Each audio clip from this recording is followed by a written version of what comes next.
You don't want to hear my apology. Hello. We're back with Me Time episode 23. If you know solo leveling, you'll get why I did that. Yeah. Anyways, I'm cool to see. Gonna put my jacket away now, guys. See you in a minute. Yeah. Yeah. Welcome to episode 23 of Me Time. So hey guys, when did you get here? Yeah. Episode 23, the beginning of the end. So the start of the final agenda, where we're talking about solo leveling and Windbreaker. My goodness. What are your thoughts now that we're on episode 23? Hey, it's mad, isn't it? Oh man, it's not. Yeah. The plan's gone surprisingly very well. Well, you know, I remember when we sat down and we made this podcast plan together, we originally decided to end the podcast on the Skyrim episode.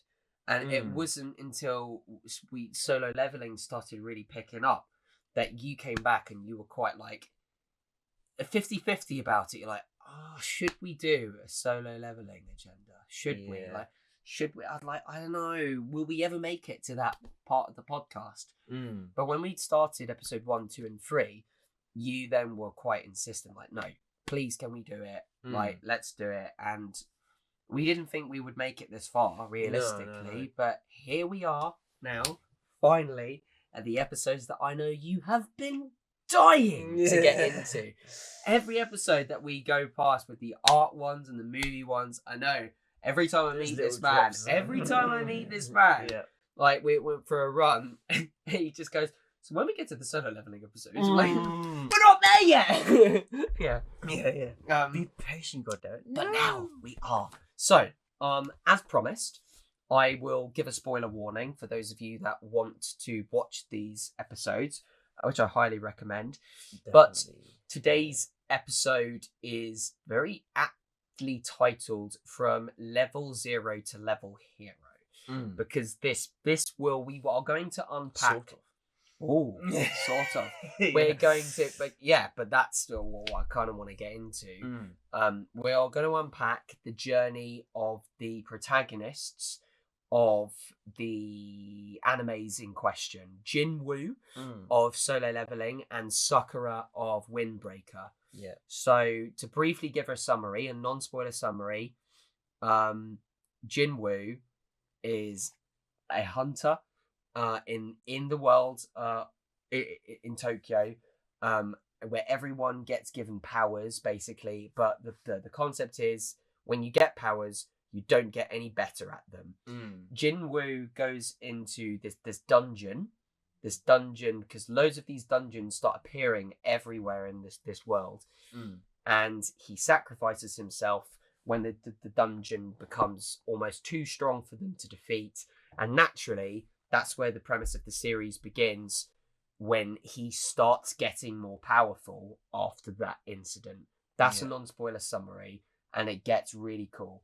And Windbreaker was a anime that you introduced to me, which we will get into, where Sakura is a very go heavy with fists kind of guy. He's aggressive at the start. He's very aggressive, and he wants to become the leader of a place called Furin High, where he knows that they're a school that celebrates and teach and educate their students on how to fight better and how to be a better fighter. So he was just like, I'm going to be the strongest. And then from the first episode, he realizes it's not just about being stronger. It's about developing your other strengths within you, your mental prowess, your respect, your friendship, and your love, ultimately, you know? Yeah. So that's a good premise as well. They're both 2 seasons now as well. It's like, which is really interesting for us to analyze together. So I think this, I don't know, are there any non-spoiler thoughts that you have before we move forward? And because it's tricky. It's tricky to not talk about this with spoilers. I don't think it's so leveling. Like most of the episodes end up being spoilers. Yeah. That's true. The best way that I could sell the show to you is if you like D&D, watch Solo Leveling. If you like UFC, watch Windbreaker, because it's got those sort of fights in there. Yeah. But obviously, it's not UFC where it's just a fight and it's done. This is a communication through fists, and because it's an anime, there is a storyline there. So that's my biggest, biggest, just like, yeah, if you like that, watch that. If you like that, watch that. It's a very interesting concept, the one we got today. So yeah, so interesting. Yeah. So I think that's fair enough to say from here on, from this marker right here, we're going to start talking about spoilers. Go away, watch the show, see what you think of it. We'll see you in a minute. Okay. Oh, hey guys, you're back. You've watched the show. You've watched Windbreaker, or you've watched Solo Leveling, or you watched both of them. How did you like it? You fucking hated them. Wow. You shouldn't be watching this. No, I'm kidding. Oh, there's a very Dora parody. Like, what did you think? Oh God. What? You didn't like it? No. Right. Okay. We're gonna talk spoilers. Yeah. Go for it, kiddo. Yeah. I should probably set the scene first. Really, is like how I got into it, and basically, I was basically out of a job, and I'd signed on to benefit, which I was so sort of devastated by. Yeah. Like, to sign on and go to job centers, like, this sucks. And it was kind of weird. So I had tons of time on my hands. I was like going for job interviews and whatnot, and literally looking for jobs and all kind of stuff. And in this sort of time, Windbreaker. I feel two things. So I think it came along. I'd basically come along in that process, and it was that sort of great sort of pickup, because I could sort of sit from his shoes when he sort of first introduced, like, yeah, I am that weak bastard who's got nothing on sort of like anybody, and you're just sort of there going, I am just surviving right now and just exist and hope for the best sort of thing. And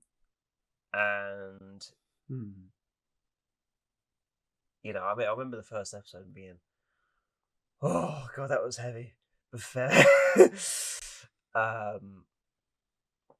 And I think there's a second episode where it starts to begin sort of pick. Was it the third? Second or third, where it starts to pick up in regards to, like,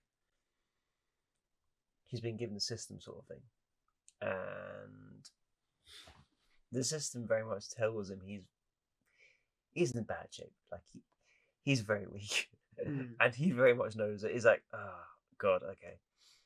I think he's lethargic as well. Like, the first time the system asks him to sort of like do something, he's like, nah, I'll wait till tomorrow, and he's punished for it with the sandworms.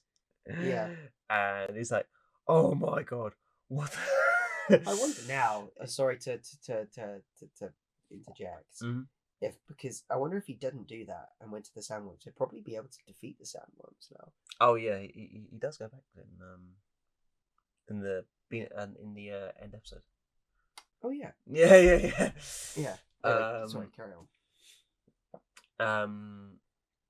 But yeah, so like he's punished for sort of sitting around, and I think it was a second or third episode of season 1 of Windbreaker. I was lucky enough that my CV got recognised at the Hollow Centre for lifeguarding. Oh yes. And the job wasn't secure this time because I had no experience lifeguarding. Okay. So I had to go for a course to be able to even get into the seat, basically. And the agreement was that I'd take the course, and at the end there'd be a job at the end of it, hopefully. And I remember I'd signed on, and through this whole course, like that, I was watching literally so living every time I was going into this training for this course. I see. So I guess all the stars sort of lined up in that regard. Right. In regards to like having the motivation, sort of like every sort of episode, kind of going, oh sweet, now it's my turn to then do this test for today. And I think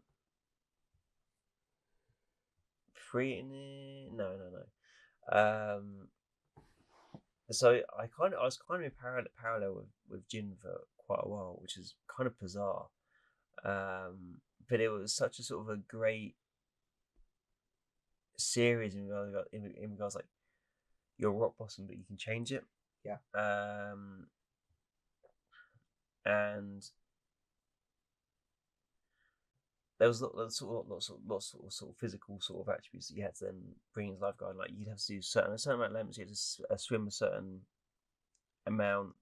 Have to sort of lift up the dummies from underneath the water. Yeah. And at this point, like I was not very strong. I did try and go for the army in the Remi for a bit. I didn't particularly sort of like it, I guess. So, and I sort of work. I've got to thank Colin, my next door neighbour at the time, for helping me sort of work out for that and sort of get bigger in regards to that. But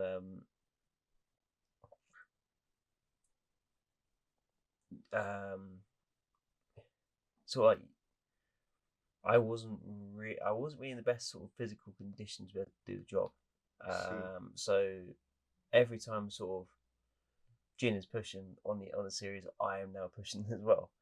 And basically I was working in parallel with Jin this whole time. And I basically got past the course and got the job. Nice one, mate.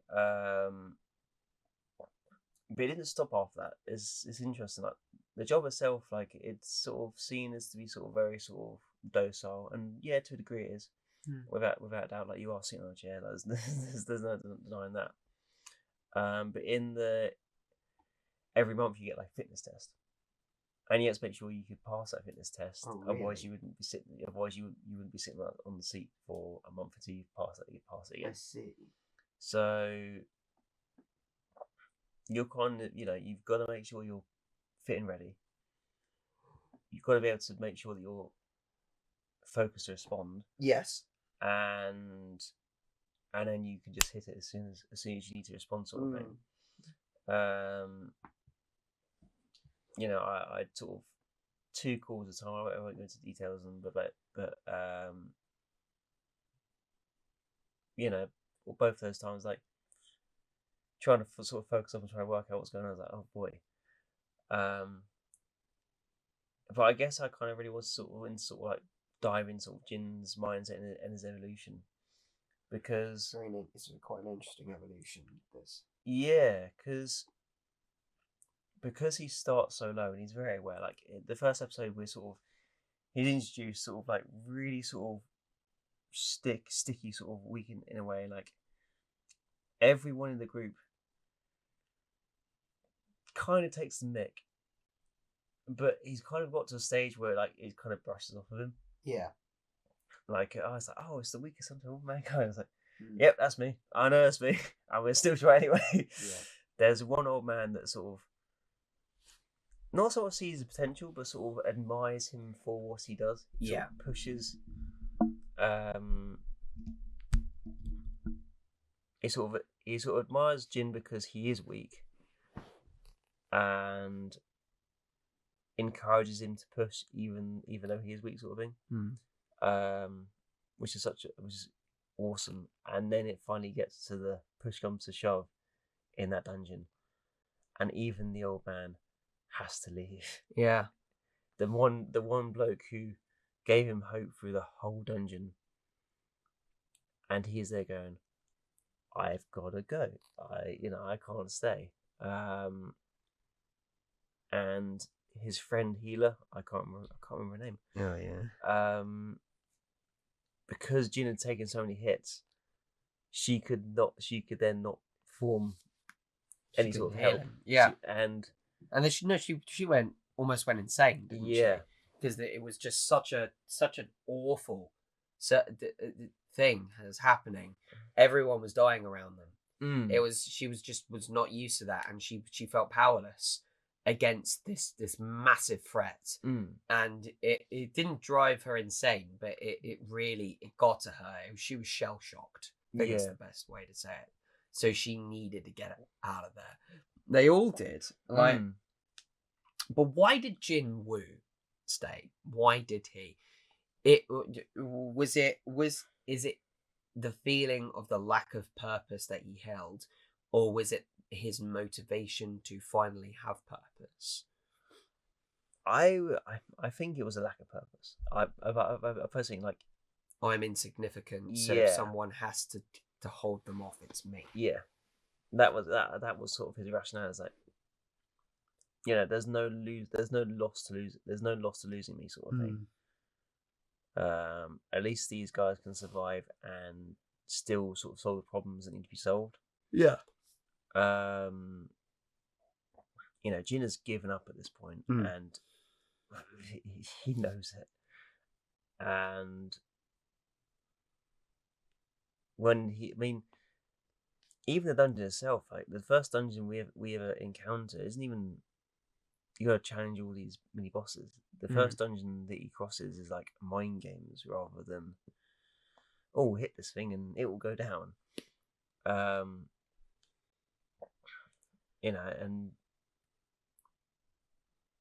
Jin's kind of worked out most of these mind games and actually navigated this dungeon for the rest of the dungeon guys. And it's only till the final call where it's like, oh, hang on. Someone's got to stay here. Yeah. For these guys to get out. Yeah. And Jin's rationale was like, I have no purpose. Everyone else does. I think this is my time to go, sort of thing. But he's given a second chance. He doesn't know who by. He doesn't know where it's from. He just knows, I've got a second chance. I should probably take this. And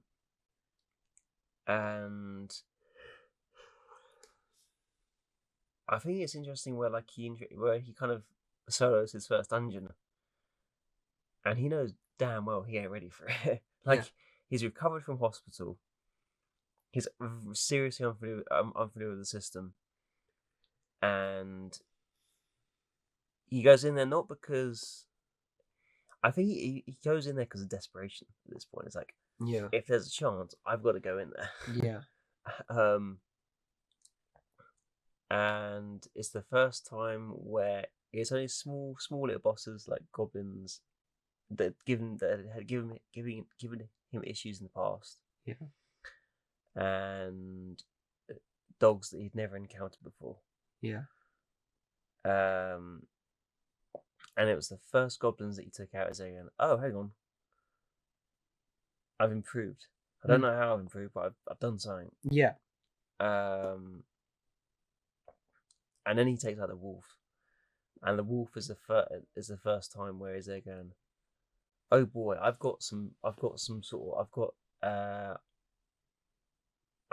move things. He decides because he's got stats. So the power that he's given, it's very much like a video game log has just appeared like a hologram in front of his head. And every time that he does well in something, he levels up. And when he levels up, he can spend a point on one of his skills to improve it. And his logic is, I'm weak as fuck. He's gonna max out strength. He doesn't want to do dexterity or constitution or anything like that. So he goes for strength. Which is when, like you said, he notices it. He notices that, oh wow, damn. Yeah. Damn. Like, how does that happen, sort of thing? Yeah. And in maxing out strength, he's there going, I can do stuff now. Yeah. I'm not as useless as I thought I was. Yeah. He kind of juxtaposes his own position. Like, oh, I can change now. Yes. Oh, okay, this is great. Until he comes across the final bosses for this first dungeon. Like, he's got no way of getting out. He's got to just go for it, whether he likes it or not. Was that the snake? Yeah. That was the snake, wasn't it? Yeah. It was good. He was clever. Yeah. Which is what I liked about Jinwoo. he went about it logically. He wasn't just instantly powerful and just taking them down. He had to have a method to defeat these things. Yeah. Like, you know, he had a sword that was doing most of the damage for most of the small bosses. And then he finds out the sword doesn't work on the boss. It's oh boy, I've got to find an opening somewhere to to take this boss out. I don't know where it is. And in the multiple hits he takes from the boss, like, it almost feels like a repeat of the first dungeon to a degree. It's like he's taking some serious hits. And again, in that sort of, it's sort of a repeat of the first dungeon, but it's slightly different in the fact that in that last ditch attempt where he decides to sort of crush the snake's armor, he's there going, oh, you know, I found the gap, I'm gonna just use it. And you just hear him go, just scream like anything else, like, okay, I'm desperate, fuck it, let's go. And he takes the first boss out. And I think once the first boss is taken out, he switches to like, I can now, you know, I'm no longer useless. I can now have some sort of purpose now.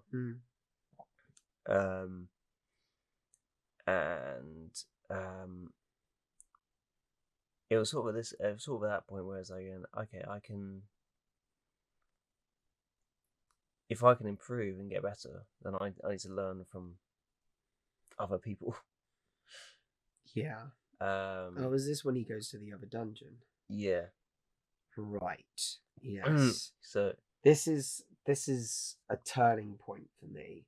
And I want this point to be a point where we start talking about Windbreaker as well.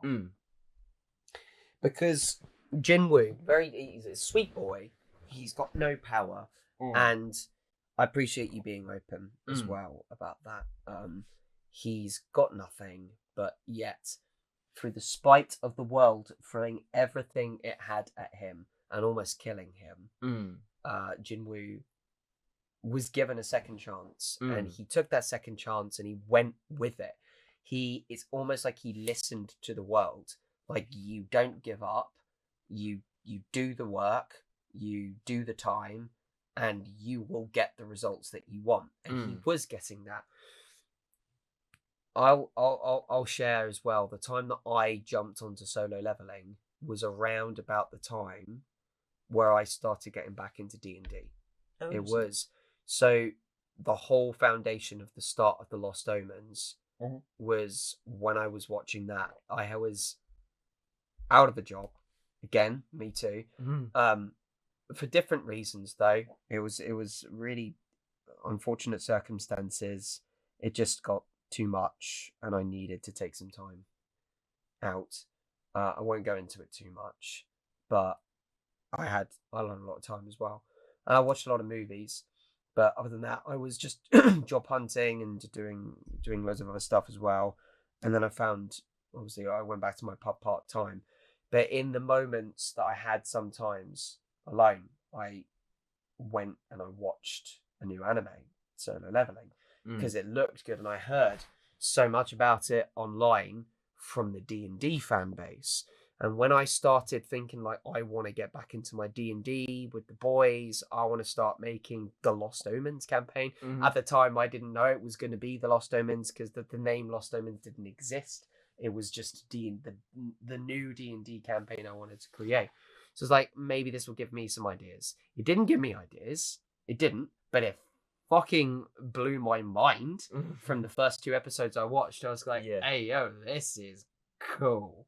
And I remember watching like one of the last episode of series 1 at like midnight. And I had to be really quiet because of the people sleeping in other rooms.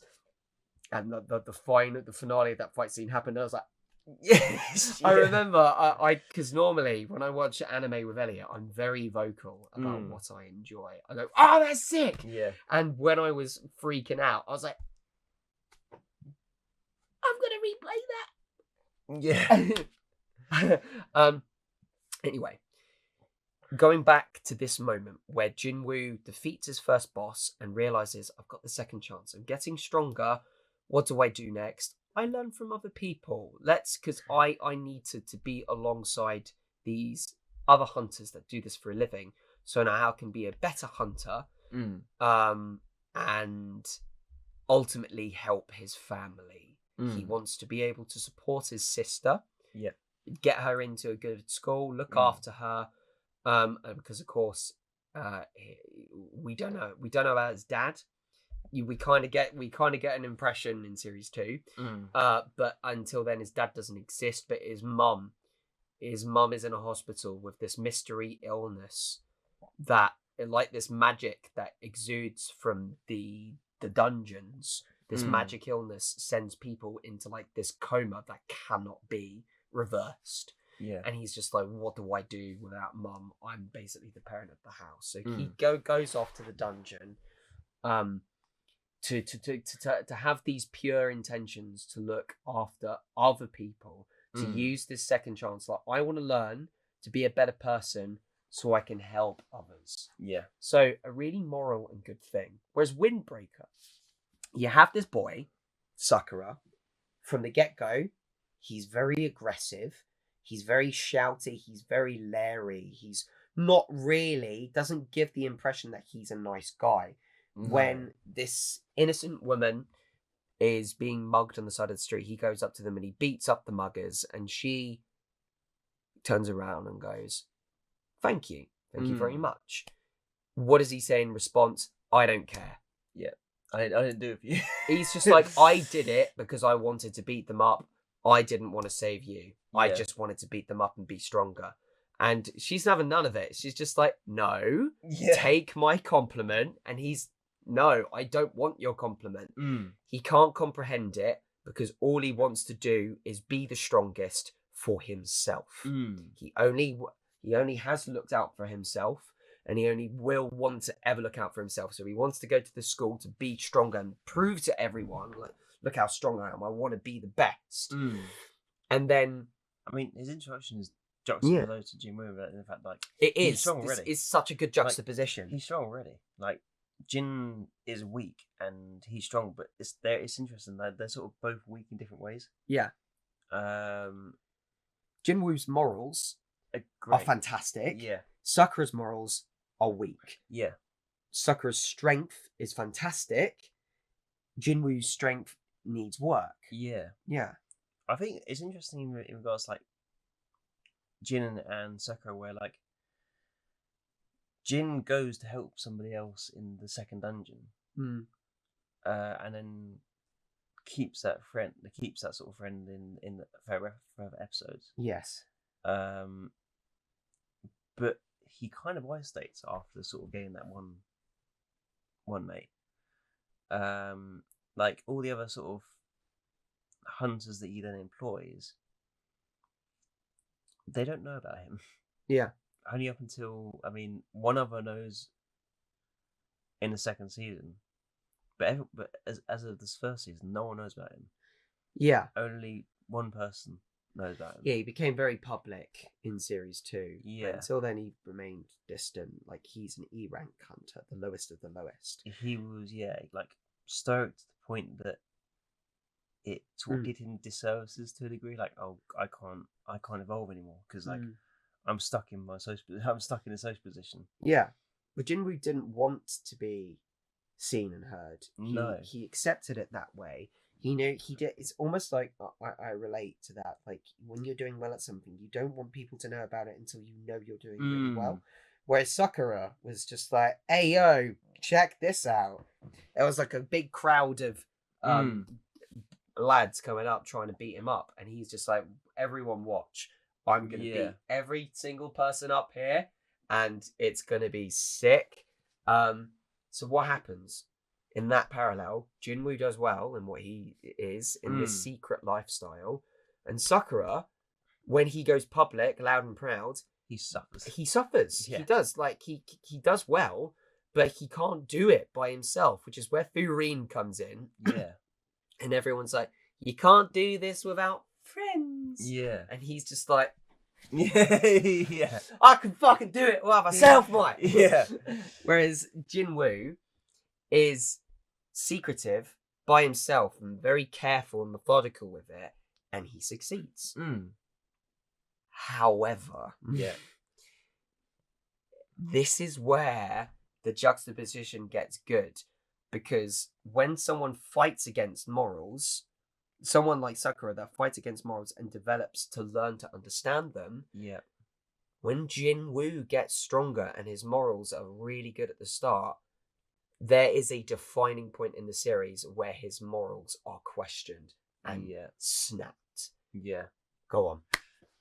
Go on. I know you want to. I had a feeling you wanted to talk about that. I get. Yeah. I mean, it's the most interesting part of the series. For me. Yeah. I mean, you teased at the start, but it's in the second dungeon.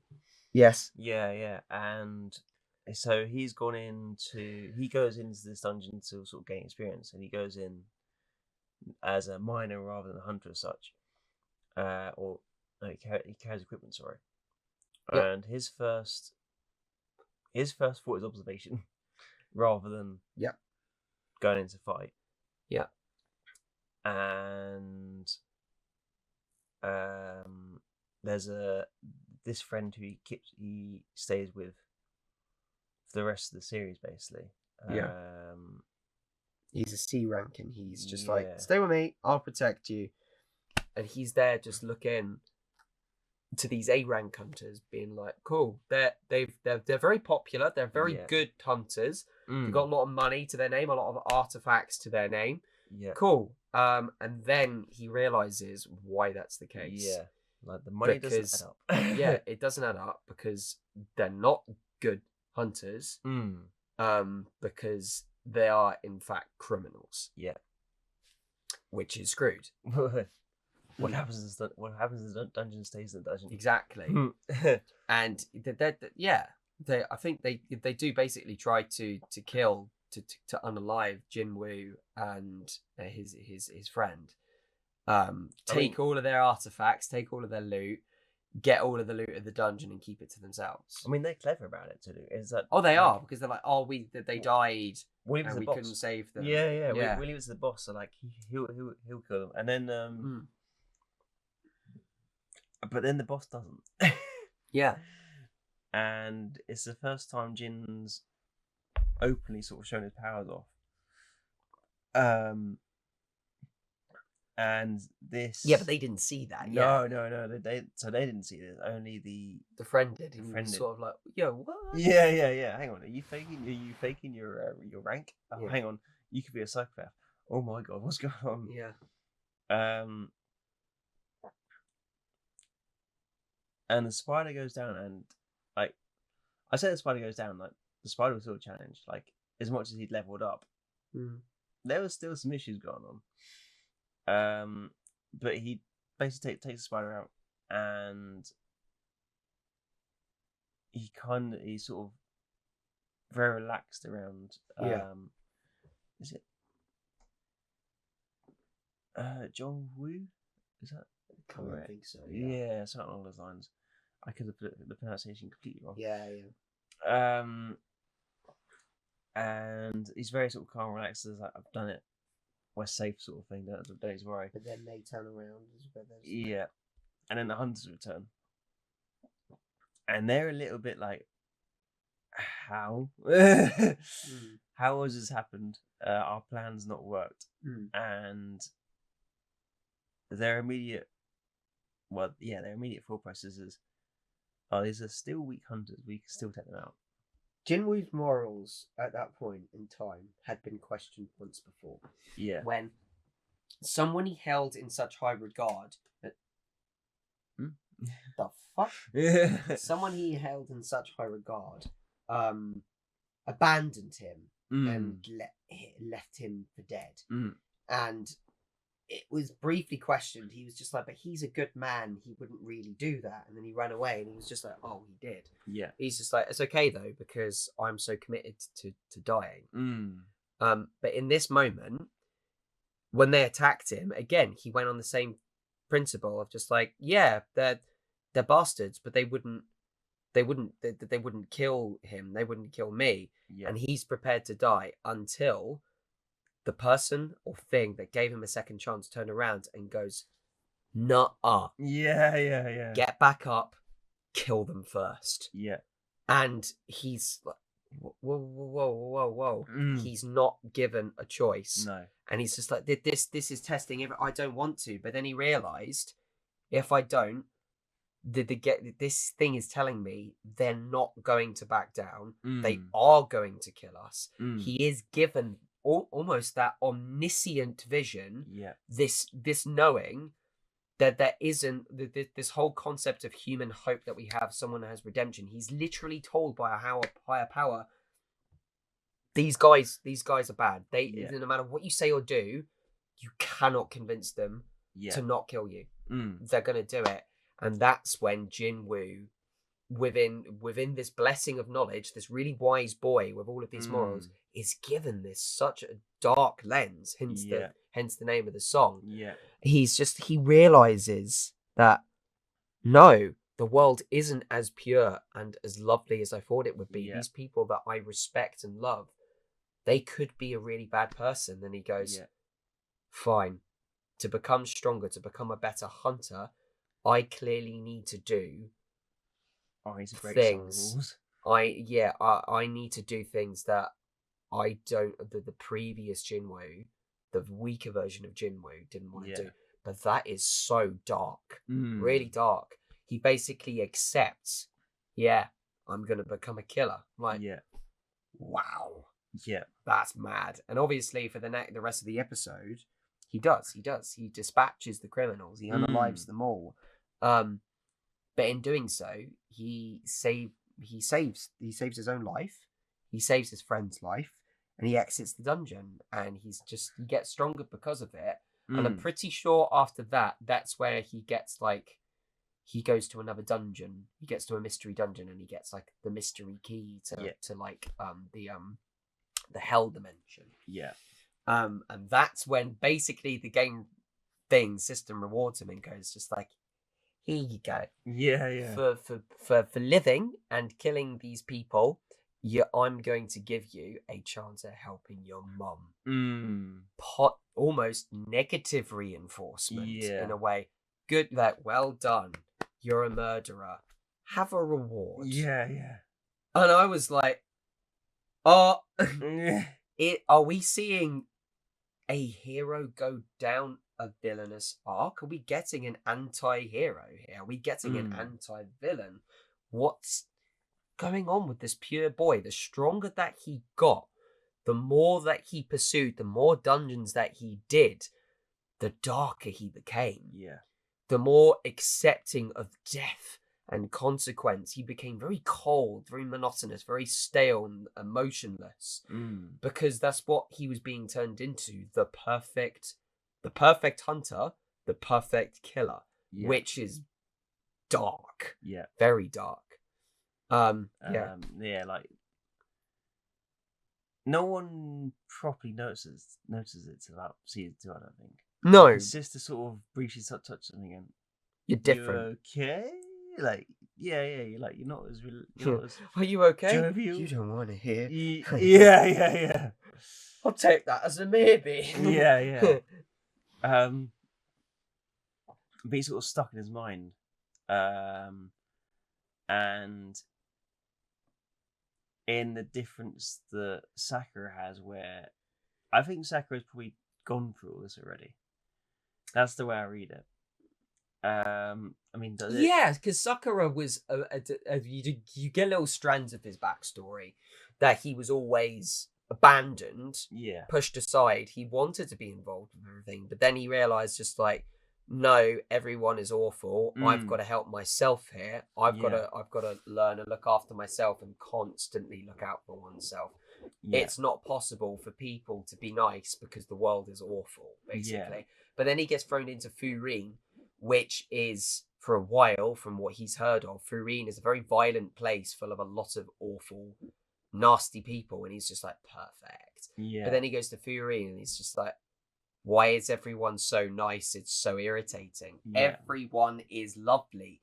even the strongest person there, he's literally can't fathom it. He's just like, dude, you're so nice. Why does every single person here respect you? What, you're the strongest? Really? This is really weird. But then he starts to learn through the course of the series, it's the interactions that he has, and the decency and the respect that he has for other people, pardon me, that makes people come to your aid. Then he starts to realize why, because he's strong not only through a fight but the way that he communicates. And that's the whole moral of Windbreaker. What is a fight if not a discussion, a conversation that you have? You figure out the other person. And he realizes that in series 1, which is really cool, in the fight that he has against Megami. And the head teacher goes, that was a great conversation you had there. It's really cool. It was like, that was a really lovely conversation. You clearly both figured out each other. You fought this guy. Megami saw his friend try to get to the top and achieve his goal. And when he achieved his goal, literally, life didn't become fun. So he immediately started to just keep repeating the same goal over and over and over. When you become the best at something, you set your eye on another goal. You do. But this guy, Megami's friend, I can't remember his name, when he wanted to achieve the best, be the best, and when he got there, and it wasn't what he thought it was, it destroyed him internally. He was just like, he became lonely. This sucks. How do I repeat that? Oh, I know. Like, everyone else follows the same path. Everyone else becomes strong, so I can beat them up instead. And he didn't have the heart to tell him that he was wrong. He supported him. He said, like, I'm your friend. If that's what you want to do, let's do it together. And then he pushed himself down an emotional route. He got cold. He got cold in the sacrifice of his mate. Because he couldn't criticize his mate at the time. No, and that shows when you. Again, this is such a cool parallel.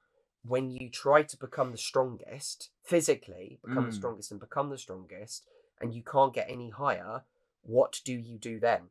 Your morals are questioned. As was Jinwoo. When he becomes stronger, his morals are questioned. And what did he do? He became so angry at the world, he started lashing out at it. He didn't see the bigger picture, that people are sympathetic and kind, and they'll be able to say, like, oh, you can do this, you can do that. Set your eye on another goal, try and help other people. He was so focused on his own goals that when he finally got there and it wasn't what he thought it was, it destroyed him. And then I can't remember specifically what Sakura says to Megami, when Megami is just like, oh, woe is me, my life sucks because my friend is sad and that makes me sad. I think basically Sakura does basically say, just like, snap the fuck out of it. Yeah. He just says, pay attention to me. You're fighting me. You should be focusing on everything else. You should be looking out for yourself. I think that's basically what Sakura said. Because Sakura said his morals, his principles, just like, get up off of that thing and just defend yourself. And he's just like, remember why you fight. Remember who you are. Oh, look out for yourself. Stop looking for others. Because Sakura at the time basically said, that's a weakness. You're weak. You're looking out for this guy. You're not looking after yourself. Yeah, no. Like Megami sort of dropped his morals. In the sacrifice of his mate. And Sakura's criticism that as again, no, you are who you are. Defend yourself, like defend your morals, sort of thing, and you wouldn't be in this position. And it's the slow realization in that fight again. Oh shit, he's right. But I like the conclusion to the end of that fight is I can't remember his name. Furion's leader, basically. Yes, he comes in and it gives more context. It's quite nice. Yeah, like Sakura's context is correct, but I love the sort of the final round up. Is like, oh, you've had a good conversation, granted, and then Hey guys, hope you're enjoying the episode. If you do, don't forget to like, comment, and subscribe. Don't forget we've also released the episodes on Spotify. Share us on all your social medias if you enjoy what we're talking about. Anyways, carry on with the episode. Both Rin's leaders sort of like asked, you're at the top of you're at the top of the school, like why are you not unhappy? And he opens and goes, oh, because I talk and have lots of conversations. Like I just have conversations with people. I build groups around me, sort of thing. Yeah. I'm at the top, but it doesn't mean that there's nothing to do. Yeah. I can inspire others. I'm a leader. That's what I do. Yeah. I help. Yeah. I try and find out other people's goals and help them reach their goals and let people have theirs. And then he made him realise. He did. He did have to beat a little bit of sense into him. Yeah. Like he's just like the benefit is he's curious about people. So, he could very well be the top of his game. But the curiosity about people is what kind of gives him the edge compared to everybody else. Like, oh, I'm just strong because I'm strong. It's like, nah, you're strong because you got people around you. Yeah, and until that point, Sakura was like, "That's bullshit. That's bullshit." But after he saw that at the end of the fight he had with Megami and Megami lost, and he forfeited, Sakura was just like, "What are you doing? Why are you forfeiting?" And then the leader came onto the stage and was just like, "Hey, yeah, why are you forfeiting? You did a bad job. It's my turn to fight now." And Megami was just like, "No, come on. I forfeited because none of this is right." And then he gets knocked to the side. And Sakura goes, he feels weird. He's just like, whoa, what are you doing? That's not cool. That's not right. You're picking on a fight and that's wrong. And then after that, Sakura is just like, why did I think that? Yeah. Why did I think that was a wrong thing to do? And the head is just like, hey, you're starting to understand what friendships and bonds are about. And he's just like, no. Sakura freaking out. I love it. Every time like affection happens and when people care for him, he's just like, shut up. No. Oh, like, he can't see it or he can't handle it. He can't because he's not used to people respecting him. Yeah, no, but it's so, like the start of season 2 is where he becomes the leader. He's nominated as the class leader because everyone likes him, and he's just like, that's bull crap. But then he just views himself as a leader, like Megami is just like, okay, one of my students needs help. Let's help him, guys. Let's do this. And then series 2, he goes and helps, but then he runs in like he does by himself. Like, I'm the strongest. You guys can be here for the ride, but I'm going to do it. And then he starts fucking up. Yeah. He starts fucking up, and another one of the leader comes along and snaps and says just like, whilst you're fucking fueled by your ego, look at how many of your friends are getting hurt out there. Yeah. This is on you, basically. Just like, be the leader, cast aside your ego, and don't be focused on the biggest threat in the room when you should be focused on all the threats in the room. Yeah. And he said, while you learn that, I pulls his sleeves up, and I'm going to beat his ass instead. And I was just like, that's sick. It's cool. Yeah. No, I think, like, he's kind of... Sakura sort of learn people's strengths and weaknesses in that moment. Yeah. Like in order for them to be able to sort of win that battle, like, he needs to know where everyone's strengths are, where everyone's weaknesses are. Yes. And in order to do that, you've got to socialise and sort of meet people. He's not used to it. It's just such a foreign thing. He viewed himself as the only person to ever be strong ever. They never considered that other people that he interacted with also needed to be strong so he could win the bigger battles. And in that moment, if he ran into that situation by himself, he probably would have died. Yeah. He probably would have been killed, beaten almost within an inch of his life. And he realized that. He saw everyone around him almost failing, and he was almost failing as well. And his whole world, after that fight, went into a dark spiral, a downward spiral. He's just like, everything that made me a strong person until now, it's being questioned. It's not adding up. I'm feeling for these people.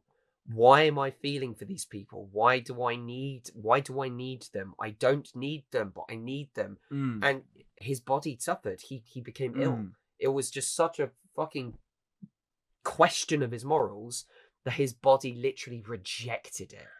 But I love the sort of the introduction into his flat. Like, there's nothing there. Yeah.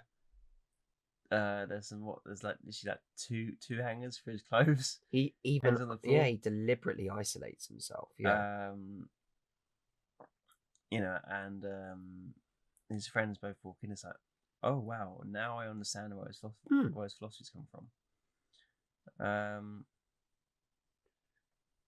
And I guess I kind of wanted to turn this on sort of a more practical sort of level in regards to, like, well, hang on, how does a bloke sort of direct himself in the world these days? Because no one knows there's issues about many philosophies, isn't it? And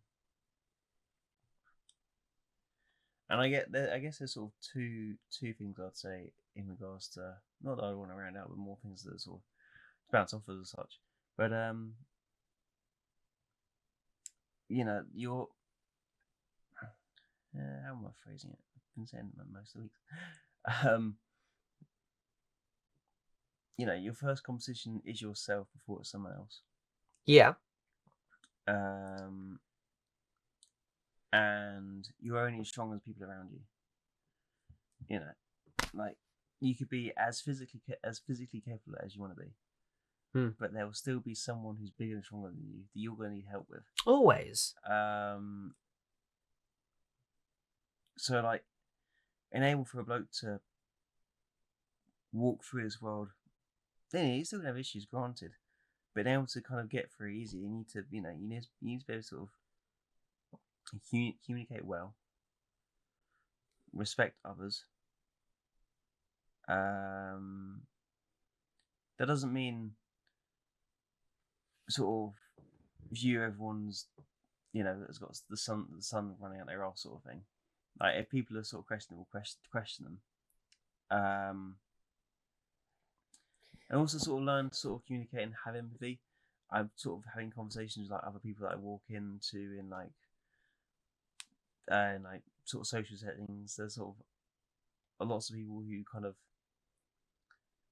they have an idea of empathy, but don't really understand it. Yeah. Like, there's always that quote that sort of sticks with me, where it's like, oh, walk a mile in someone else's shoes. I think I mentioned it before in the podcast, but, like, I think people kind of, like, they project it, but don't really understand it, or don't even try to think about it. Yeah. Like a lot of like corporate companies will put like a sort of like a shallow quote, like, oh, we're aware of mental health, and this is why. It's like, but like all their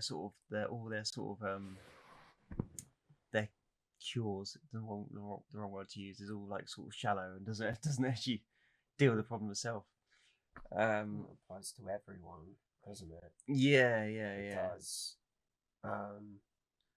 Literally, and I mean it. Like, it's, but liken it to what we're talking about with Windbreaker and Solo Leveling. The world is a violent place. There is a lot of violent people, and there's a lot of nasty things. Take Sakura, who is a person that views it like, I will fight my own battles and look after myself, because ultimately I know at the end of the day it's only going to be me, so I need to become stronger. Whereas Jinwoo goes, I know I need to help my family, I need to help others, but to do that I need to interact with this nasty world, and learn from it. Now, what does this do to someone like Jinwoo? A good, this is not a guarantee, won't happen all the time. What does this do to Jinwoo? It turns him into a much darker person, and the nasty world teaches him that I will say, in my theory, because please, manga readers, no spoilers, that Jinwoo is being manipulated. Oh yeah, 100% being manipulated to be a cold, bad person. Mm. Now, if this force turned around to the criminals in that scene and basically said to him, like, convince them not to kill you, it would have been the scene would have gone differently, because Jinwoo would have then gone like, oh, cool, it's possible for me to stop them from killing. Whereas they basically, this omniscient thing basically said just like, no, they're not going to be good people, so you gotta kill them. So it turned the world and this big omniscient manipulator turns someone good into, in essence, pushing him down a cold, independent, bad path.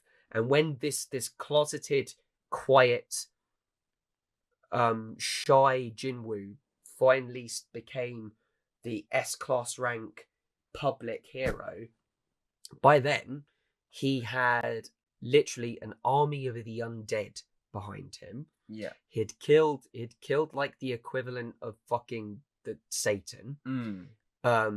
He destroyed a mutant bug capable of like destroying an entire rank of an S rank. What else? He basically defeated Cerberus as well. Yeah. He'd discovered that like the dungeons were like programs, and like I think the coldest one for me was like the whole tribe of orcs, and they're just we're gonna eat everyone, and he's just gonna be like, haha, no, and then he just kills everyone in the room. Yeah. He's just like, yeah, cool, now you're gonna be my slaves. Whoa, Jinwoo, you are enslaved. You're literally taking souls of the dead, people that want to pass on, and you're putting them into eternal limbo to enslave them. Yeah. That's dark, dude. Yeah. That's fucked up. Yeah. But he still like saves the day. Ultimately, he wants to save his mum, and when he does save his mum, you see an emotional reaction for the first time. Jinwoo breaks down and he cries. When he finally achieves what he wants to, nothing else matters. Then after that, he's just like, humdy hum, what should I do? And then he ultimately decides, I want to start my own hunter society and get even stronger. Wow, he's too far gone. Too far gone. He's got a taste of power, a taste of what it was to get what he needed to, so he keeps on going down that path. Whereas Sakura, you approach the world with this mentality, and weirdly, the world rejects you. Yeah. And just goes, like, if you're so centered on yourself and you don't care about people that clearly have time for you and clearly can help you and respect you and understand you, that concept of empathy as well, then you're not going to survive. You won't survive. And Sakura tries to break himself down and let people in, and it's such a difficult process for him. Someone who's so subjective to the world and someone who's so anti-subjective to the world have paths to get stronger. One who is subjective goes down with morals and goes up with strength. One who is down with morals goes up with morals, and his strength suffers for it sometimes. Yeah. Like he hesitates in fights, you know? Yeah. So it's interesting. Like his first fight was like, no hesitation, I know what I'm doing. And then he starts defending others like, oh my god, I've not done this before. And you know, he's very skillful. He kind of knows what he's doing. But in protecting someone else, he takes hits as well. Yeah. Like he has to take a hit in able to sort of like protect the other person. Yeah. And he kind of works out over time that maybe that hit's okay to take if I protect someone else, sort of thing. I really like the moment in series 2. My favorite arc is the like it's technically like the red light district arc, isn't it? Yeah. It's not the red light district. Trust it's not Amsterdam. It's different. It's different. It's like an entertainment district or something like that, if I'm not mistaken. Yeah, it is, yeah. And they go there, and obviously they faced like a group of bad guys that are just like, we're gonna fuck everything up, see? And the leader of that group is basically like, we don't care how many of you there are, bring them all. We don't care if it ruins our reputation. At the end of the day, we will always keep fighting for the good people. And Sakura is like, that's cool. I like that. But then when he realizes there are people like his friend that are weaker, and he wants to defend them all the time, and then his friend goes, trust him. He's got this. And he realizes this element of trust. He turns around and goes, I thought that was really badass, but it's not, because you were reckless. He calls him out and says, like, you're not worried about the state of your own friends. You basically said, like, you don't care if you guys get beaten to a pulp. You should be caring about your friends. And the guy turns around and goes, I do care about my friends. I trust them. Yeah. I trust them. They fight their own battles. Yeah. I'll protect them.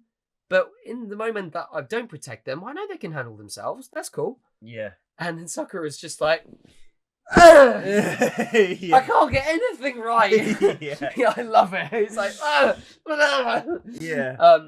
But then in series 3, we're possibly going to see like what Sakura could have become had he gone down this path of independence. I'm so intrigued by this season. Yeah. 3. I've been.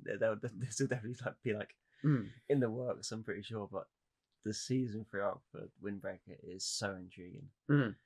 Like that sort of the last speech that we're given by this new threat is like, you sound like Sakura who's grown up. Yeah. Oh my god, that's weird. That's cool. And Sakura is even aware of it. And I was like, and Sakura hates him. Yeah. I like how the head teacher's basically just like, that dude, yeah, you know, the one that I couldn't beat. Yeah, Sakura, yeah, he's all yours. Yeah. And I was like, what? Yeah. You're basically giving him Sakura permission to beat him up, basically. Like, oh, okay, that's interesting. I genuinely think we're going to have a bit of teamwork from other schools.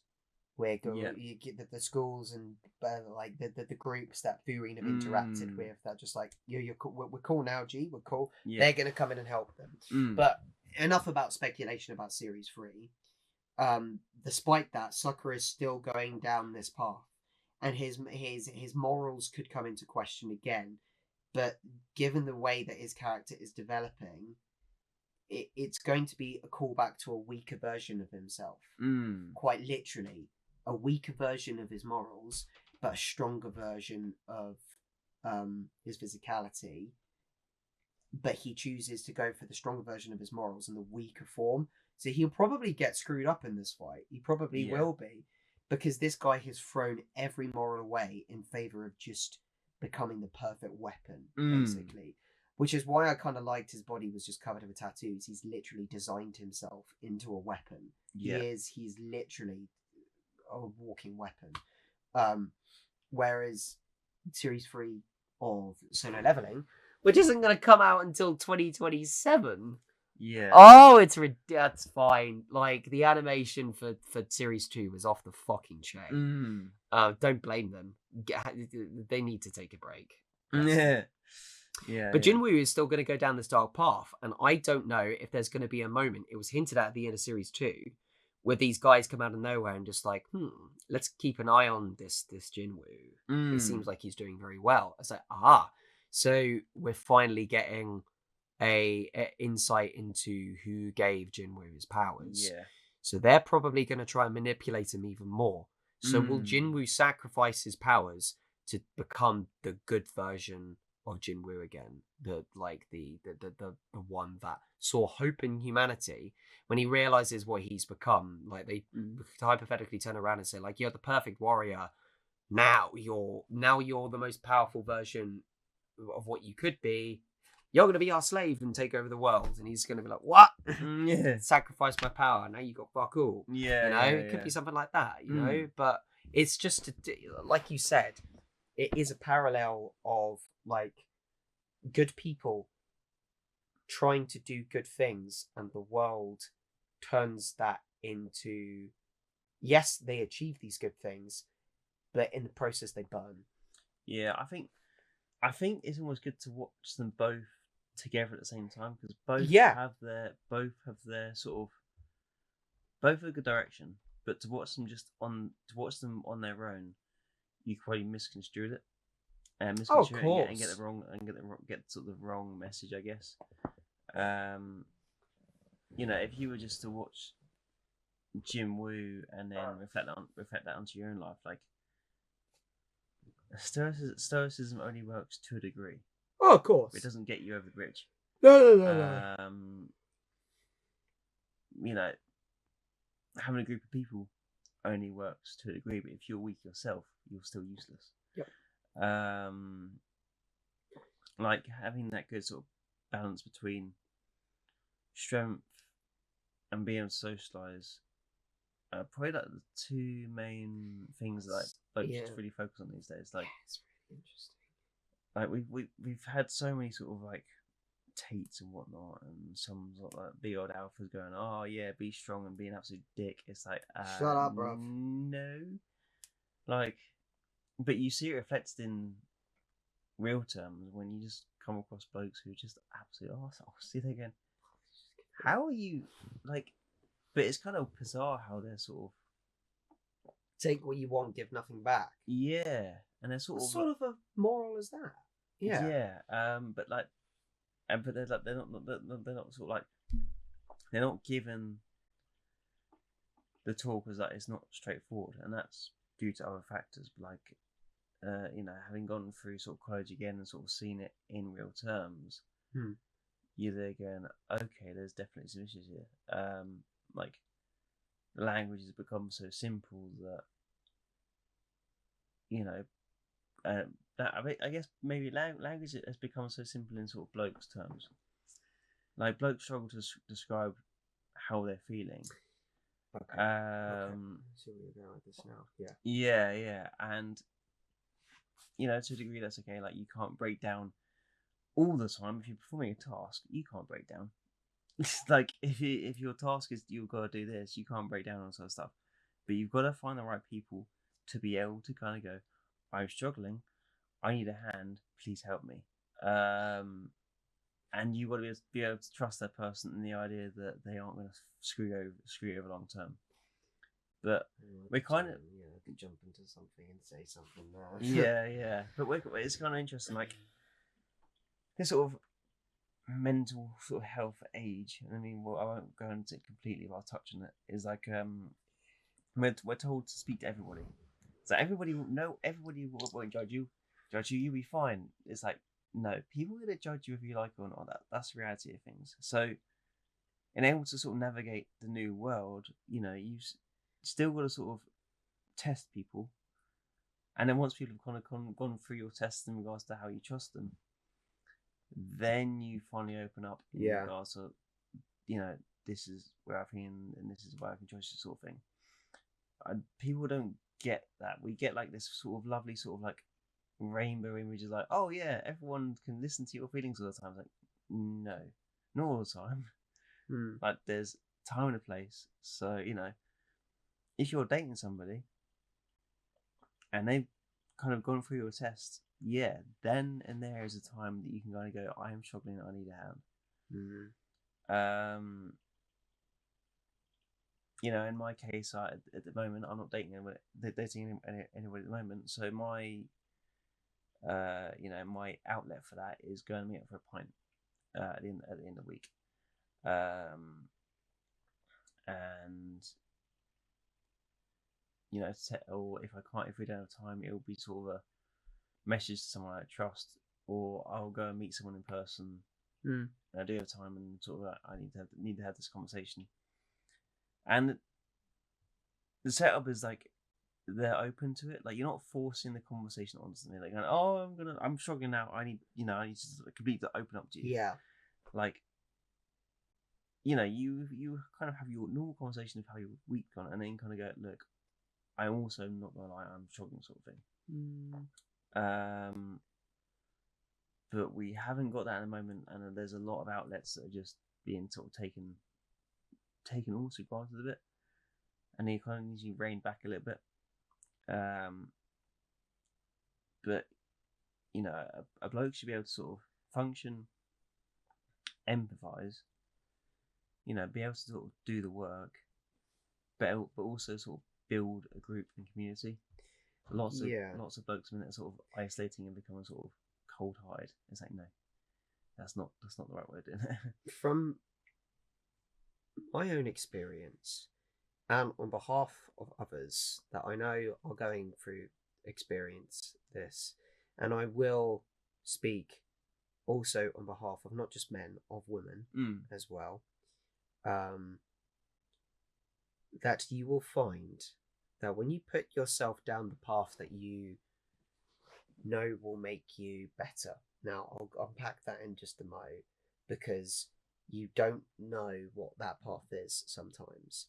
Because, like you said, it gets misconstrued. The people that you think and the things that you think could make you happy could, like with Sakura, could make you miserable. And it could turn you into the worst version of yourself.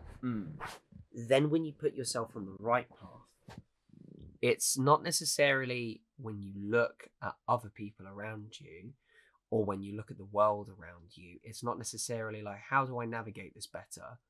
It is, how do I be happy and healthy through in this world?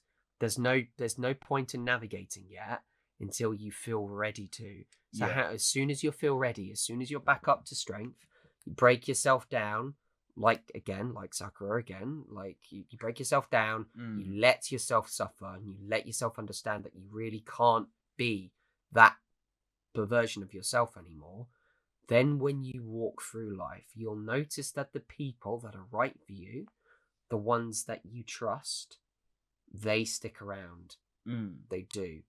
And I remember I said this to a very good friend of mine recently. I remember I was sitting across from them and I was just like, it's almost funny, but not funny in a way, that all the people in our lives that we thought that we really admired and really liked, that were good for us, they've sort of just left, haven't they? Yeah. Some of them announced their departure. A lot of them just left. And at the time, you were like, why did you go? I liked you. Why did you go? I loved you. Why did you go? And then you realize, with all the people around you and all of this, the directions that you're taking, it might be loud, it might be scary, it might be noisy. But then at that moment, I reflected and I just said, these people that I'm with right now, that I'm spending time with, this version of my life, it's happy. I'm not stressing. I'm not worrying. I could sit down with any one of you guys and be honest. I could talk. It's not that that's not to say that I'm a liar. It is to say that, going back on what you said previously, you keep these burdens to yourself because you fear what people could say, not necessarily the fact that they could say you're weak. You fear as though you're burdening with them with something that you feel as though you should be able to do by yourself. Yeah. Because you're stronger and you're better than that. Because the world tells you, get up and keep going. Please don't misconstrue that as do that all the time. Yeah. Because sometimes when you're broken and you push yourself back up off the floor, you're going to do more damage than good. Sometimes you need someone to be there to help pick up the pieces when you push yourself back up off the floor. Granted, sometimes you don't know who that is, and who you think that might be, who you really have like a feeling with, sometimes might not be the case. And that's so tricky to unpack. But my best advice to understand that would be to firstly engage in a process where you spend time with the most important person in your life that needs your attention, your help, your health, and your love. And that's you. You need to sit down with yourself first and foremost and go, who are you? Yeah. Who are you, and what do you ultimately want to do?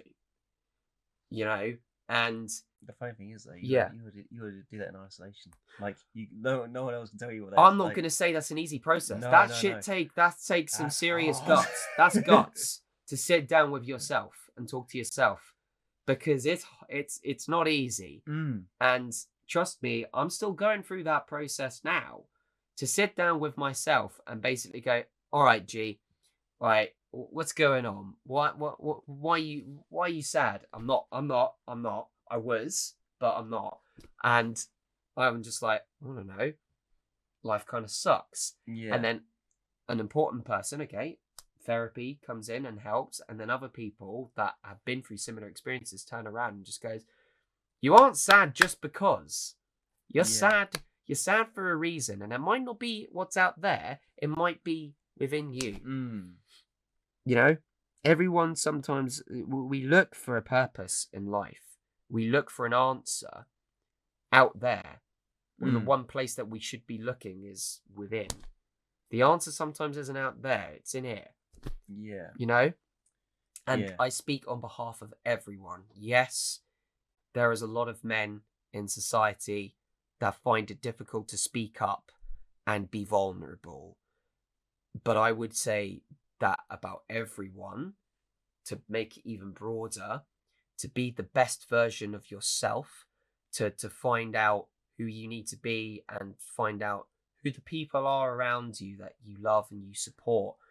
You need to take the time to care, to learn to care for yourself, because you cannot make others happy and you cannot achieve great things without being happy yourself. You could be a millionaire, hypothetically, you could be a millionaire, an owner of a massive, massive company, and achieve many, many things, but it's a morally corrupt job.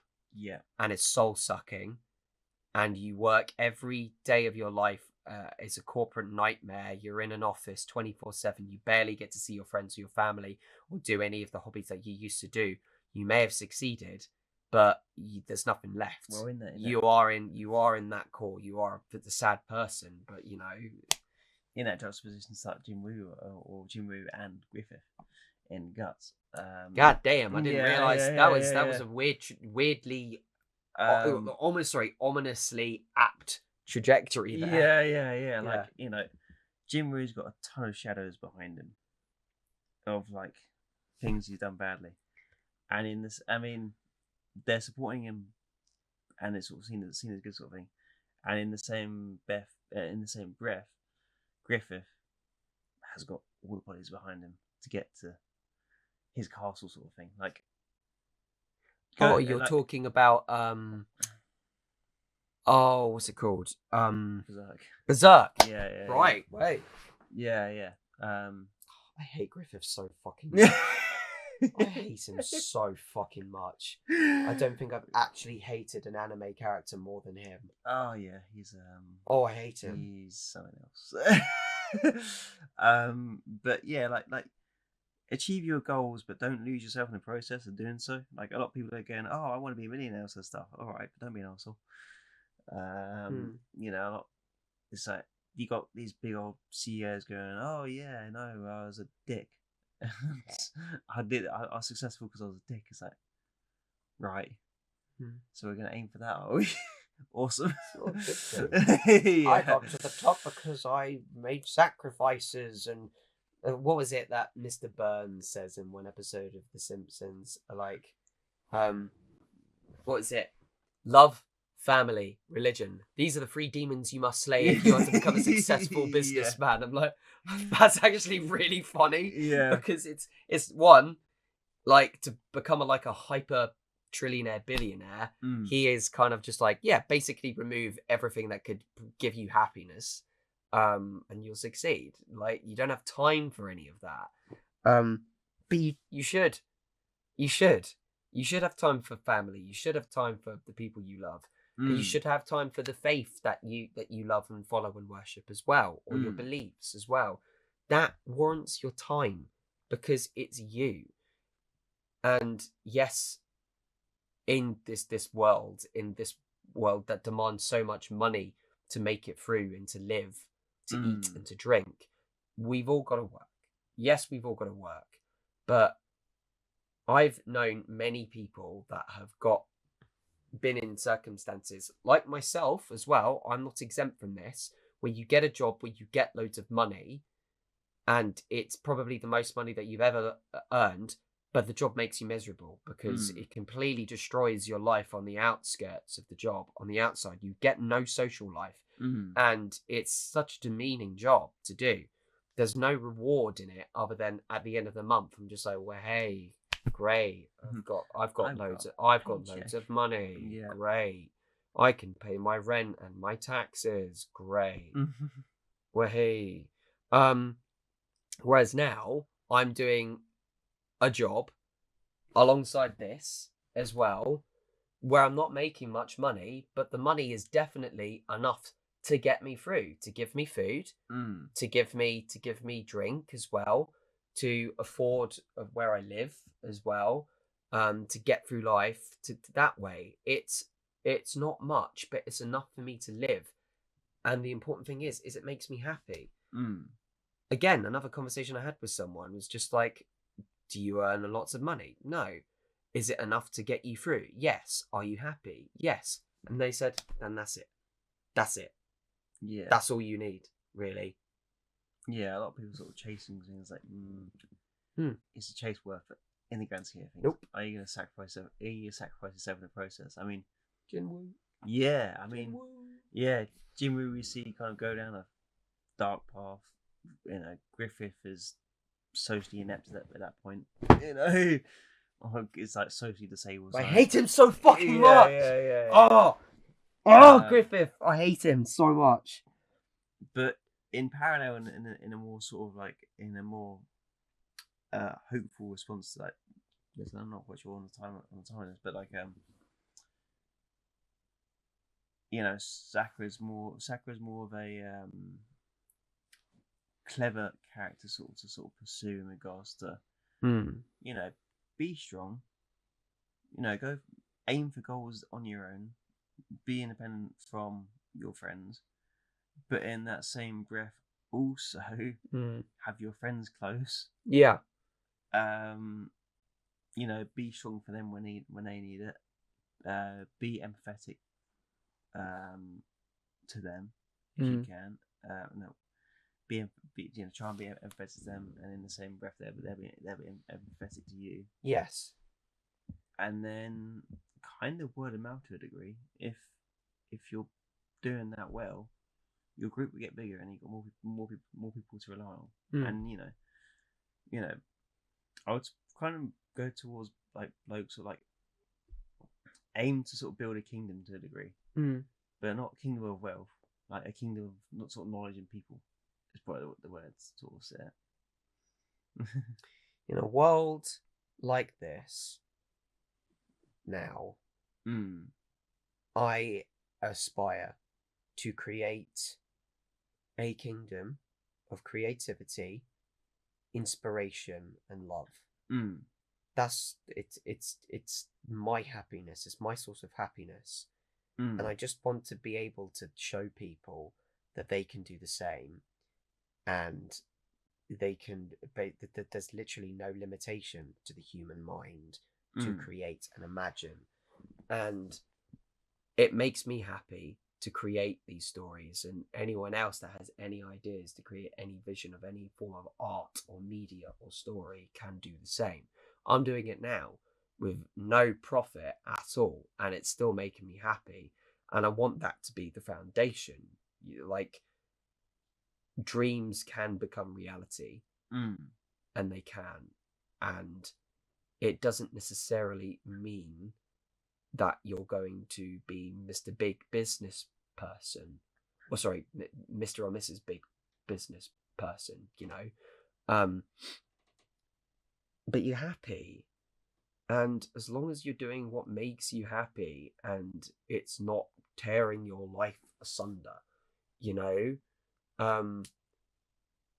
then that's that. And to be inspired to do that, to do what you do, to love that, And it's, I mean, for me personally, it's so great to finally give up these money making things to get me through life, to give me the money that I thought would make me happy and thought would give me a lot of money to get me like a place to live and afford and this, that, and the other, you know.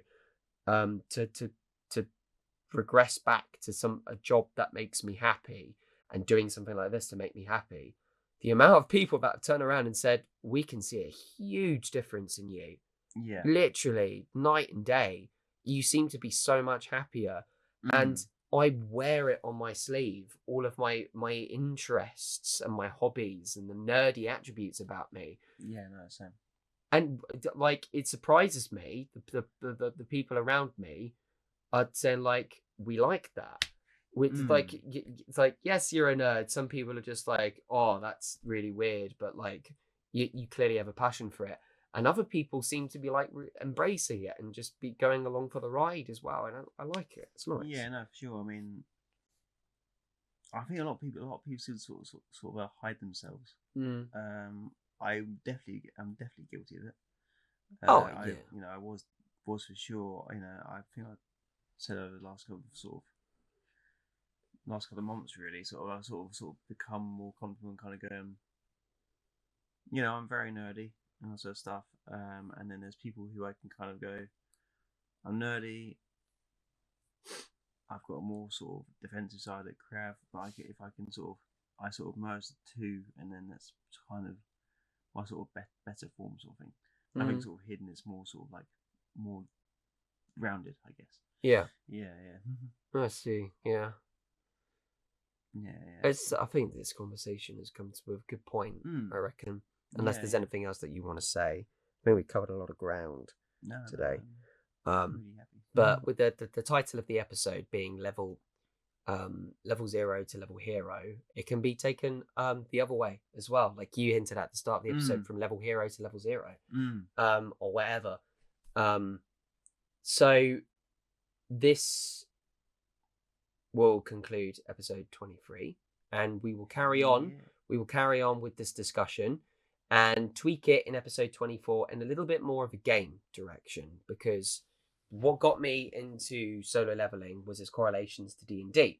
Now, Windbreaker also has a lot of correlations to games throughout the series as well. Again, you could liken it to Street Fighter, UFC as well. There's literally video games throughout the series of Windbreaker, and some fighters compare fights to video games as well. Yeah. But the beauty of what we're going to analyze next week is, even though, yes, it is anime, it's an animated thing, but it's still reality. Even though that there's a video game implementations, there is reality. So the question needs to be asked, like, is all of this a game, or is this like reality disguised as a game, this, that, the other? Like, this is not a game, that sort of stuff, you know?